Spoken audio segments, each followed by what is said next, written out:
நாளிலிருந்து யூடியூப்ல சில ரெஸ்ட்ரிக்ஷன்ஸை கொண்டு வர போறாங்க மானிட்டைசேஷன்ல.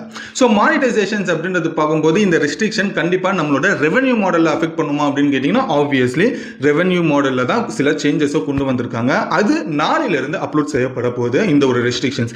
இந்த ஒரு ரெவென்யூ மாடல் சேஞ்சஸில் வந்துட்டு சில விஷயங்கள் யூடியூப் சொல்லியிருக்காங்க. ஸோ இந்த மாதிரி வீடியோலாம் போட்டிங்கன்னா இந்த வீடியோக்கெல்லாம் உங்களுக்கு ரெவென்யூ வராது அப்படின்னு சொல்லி சில ஒரு 2-3 பாயிண்ட்ஸ் சொல்லியிருக்காங்க. அந்த பாயிண்ட்ஸுக்கு ஏற்ற மாதிரி எந்தெந்த வீடியோ எல்லாம் உள்ளடங்குதோ அந்த ஒரு வீடியோ எல்லாமே வந்துட்டு பேமெண்ட் அப்படின்றது வராது அப்படின்ற ஒரு விஷயத்தை டீட்டெயிலாக சொல்லிட்டாங்க.